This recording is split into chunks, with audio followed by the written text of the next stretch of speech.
2150 BC Egypt میں ایک بادشاہ جو کہ لوگوں پر ظلم کرتا تھا اور خود کو خدا کہلواتا تھا۔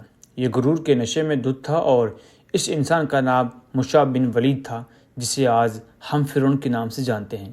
فرعون نے بنی اسرائیل کو اپنا غلام بنا رکھا تھا اور وہ بنی اسرائیل پر بہت زیادہ ظلم کرتا تھا۔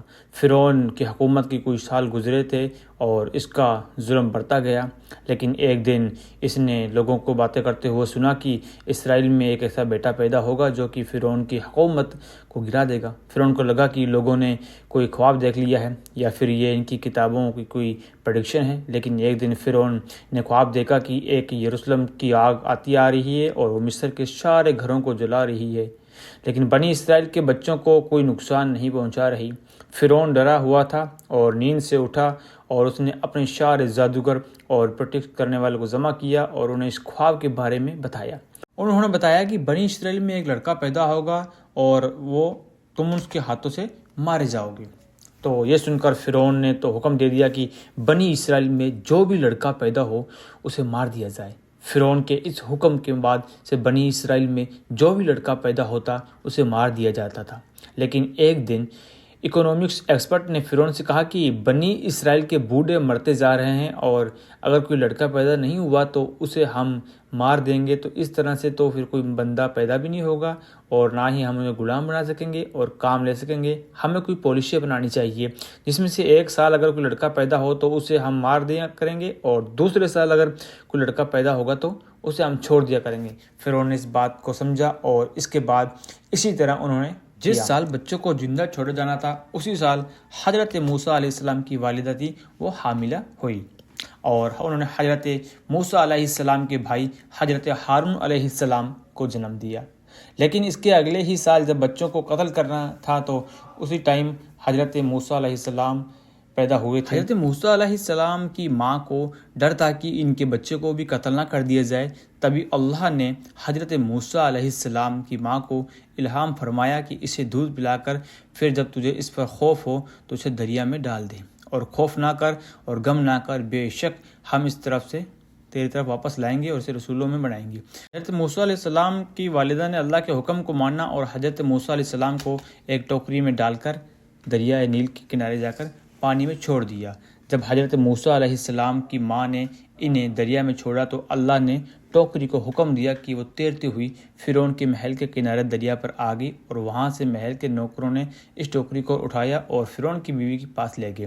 فرعون کی بیوی ایک نیک اور اچھے دل کی عورت تھی۔ جیسے ہی اس نے حضرت موسیٰ علیہ السلام کو دیکھا تو اللہ نے اس کے دل میں حضرت موسیٰ علیہ السلام کی محبت ڈال دی اور فرعون کی بیوی کی کوئی اولاد نہ تھی، وہ چاہتی تھی کہ اسے بیٹا ہو۔ اس نے فرعون سے اسے اپنے پاس رکھنے کا کہا اور فرعون نے اسے اجازت دے دی، کیونکہ فرعون اپنی بیوی کو دیکھ کر حیران تھا کہ کس طرح وہ اس بچے کو سینے سے لگا رہی تھی اور پیار کر رہی تھی۔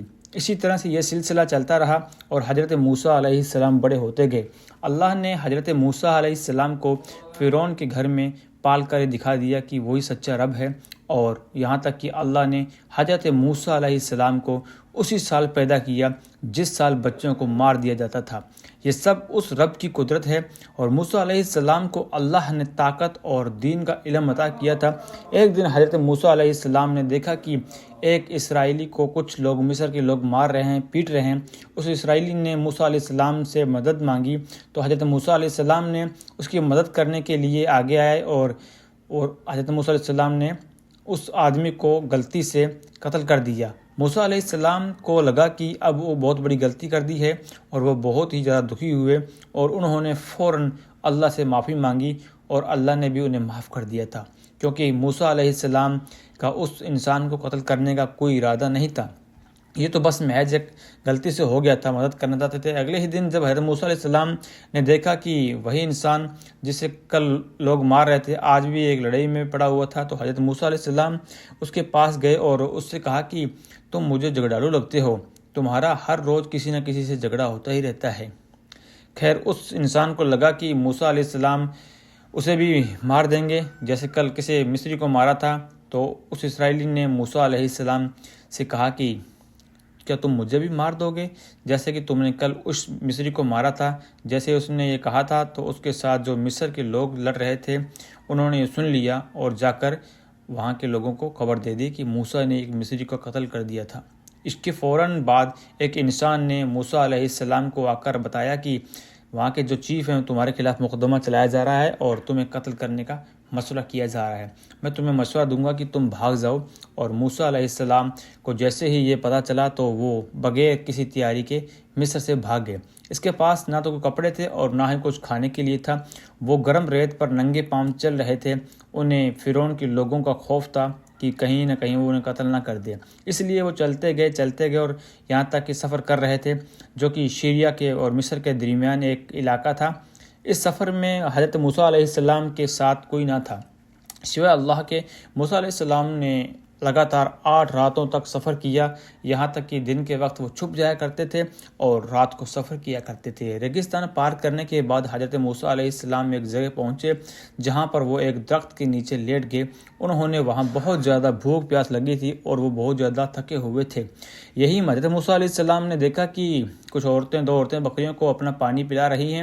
ان عورتوں کو مرد کی ضرورت تھی کیونکہ جس چشمے سے پانی نکلتا تھا اس کے منہ پر ایک بہت بڑا پتھر رکھا ہوا تھا جسے 10 لوگ مل کر بھی ہٹاتے تھے۔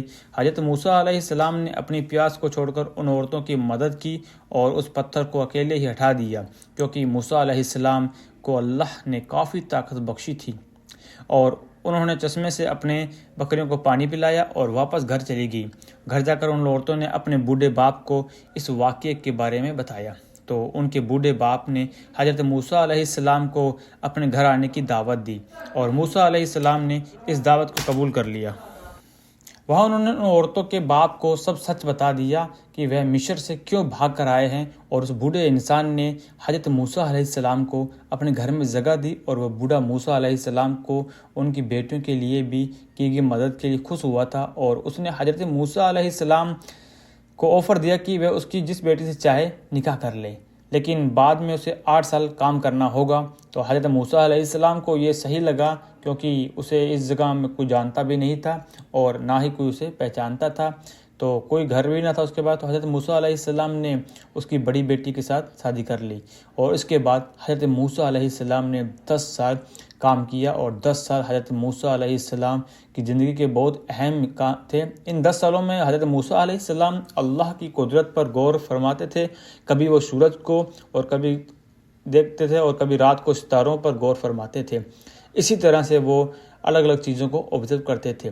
ان 10 سالوں میں اللہ موسیٰ علیہ السلام کے مائنڈ کو ٹرین کر رہے تھے کہ پھر ایک دن حضرت موسیٰ علیہ السلام نے اپنے گھر مصر واپس جانے کا فیصلہ کیا۔ موسیٰ علیہ السلام اپنی ماں اور اپنے بھائی سے ملنا چاہتے تھے، اور ویسے بھی انہیں اس مصری کو مارے اب 10 سال ہو گئے تھے، تو اس لیے انہیں واپس جانے میں کوئی خطرہ بھی نہ نظر آیا۔ تو حضرت موسیٰ علیہ السلام اپنی فیملی کو لے کر مصر نکل پڑے، لیکن انہیں کیا پتہ تھا کہ یہ سفر ان کی زندگی بدلنے والا ہے۔ حضرت موسیٰ علیہ السلام سفر کرتے ہوئے ایک پہاڑ پر پہنچے جس کا نام تھا کوہ طور۔ وہاں انہیں دور کہیں آگ جلتی ہوئی نظر آئی۔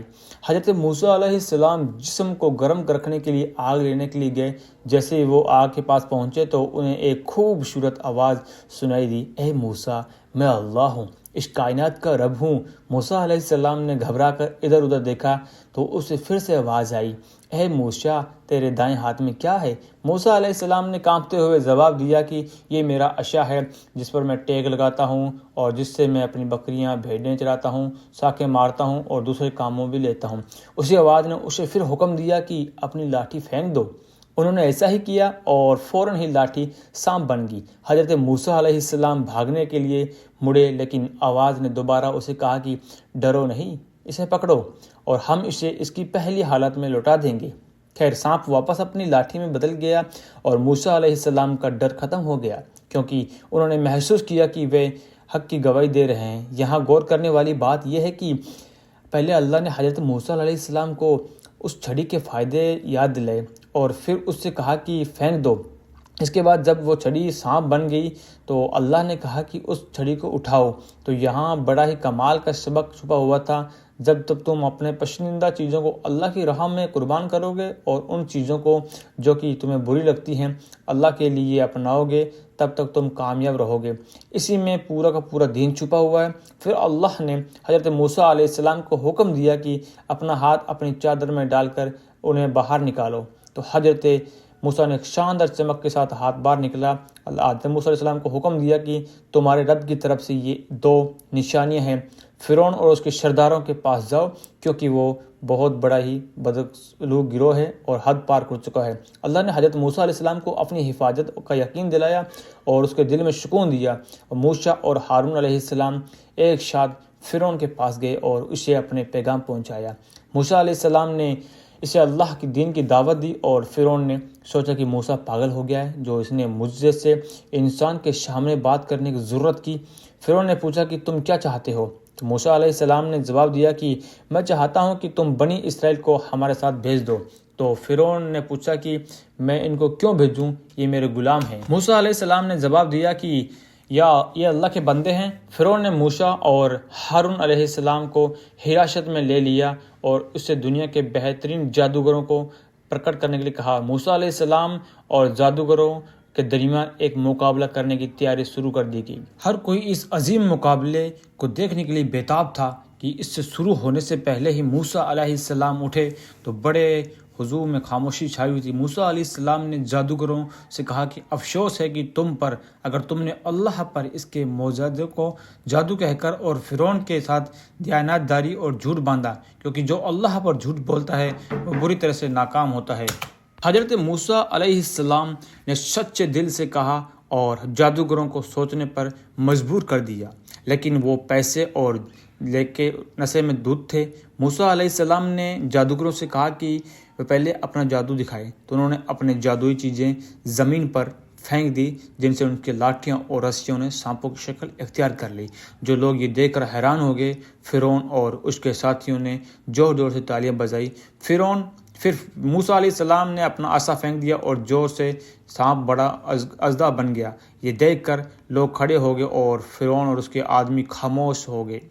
ایک ایک کر کے حضرت موسیٰ علیہ السلام کے بڑے سانپ نے تمام سانپوں کو نگلنا شروع کر دیا۔ موسیٰ علیہ السلام اسے اٹھاتے ہی جھکے اور وہ اس کے ہاتھ میں لاٹھی بن گئی۔ ہجوم کی ایک بڑی لہر کی طرح اٹھ کھڑا ہوا اور جوش و خروش سے چیختا رہا جیسے ہی کچھ پہلے کبھی دیکھا نہ تھا۔ موسیٰ علیہ السلام کی قدرت کو دیکھ کر جادوگروں نے اللہ کو سجدہ کرتے ہوئے اعلان کیا کہ ہم موسیٰ اور ہارون کے رب پر ایمان لائے۔ فرعون غصے میں تھا اور اس نے الزام لگایا کہ موسیٰ اور جادوگر آپس میں ملے ہوئے تھے۔ اس نے موسیٰ اور جادوگروں کو دھمکیاں دینا شروع کر دی۔ موسیٰ علیہ السلام اور ہارون علیہ السلام چلے گئے اور فرعون اپنے محل میں واپس چلا گیا۔ فرعون ان دونوں معجزوں کا سامنا کرتے ہوئے حیران رہ گیا تھا اور وہ بہت زیادہ غصے میں تھا۔ پھر اس کہانی کا کلائمیکس آتا ہے جب حضرت موسیٰ علیہ السلام بنی اسرائیل کو لے کر بھاگ رہے تھے اور پیچھے فرعون اور اپنی پوری فوج کے ساتھ موسیٰ علیہ السلام کا پیچھا کر رہے تھے۔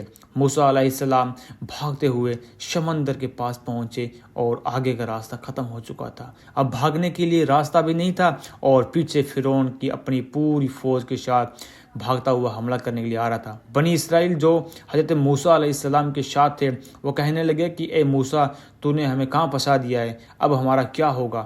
لیکن موسیٰ علیہ السلام نے کہا کہ میرا رب راستہ ضرور بتائے گا۔ موسیٰ علیہ السلام کو اللہ نے حکم دیا کہ اپنی لاٹھی زمین پر مارو۔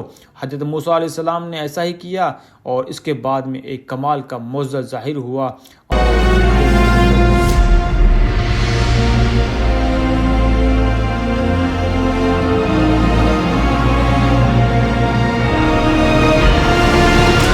جب سمندر میں راستہ بنا تو حضرت موسیٰ علیہ السلام بنی اسرائیل کے ساتھ سمندر پار کر گئے، اور لیکن جیسے ہی فرعون اپنی فوج کے ساتھ گزرنے لگا تو اللہ نے سمندر کو حکم دیا اور اس نے فرعون اور اس کی فوج کو اپنی لپیٹ میں لے لیا۔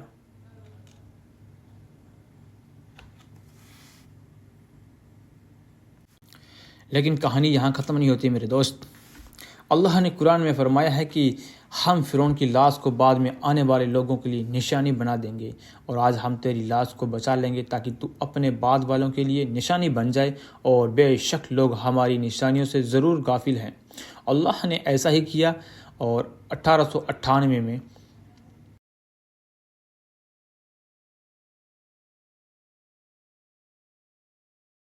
فرعون کی لاش، کمال کی بات یہ ہے کہ آج بھی ویسے کے ویسے موجود پڑی ہے اور اسی سمندر میں پائے گی جس سمندر میں اللہ نے فرعون کو ڈبو دیا۔ اللہ پاک نے قرآن میں ارشاد فرمایا تھا۔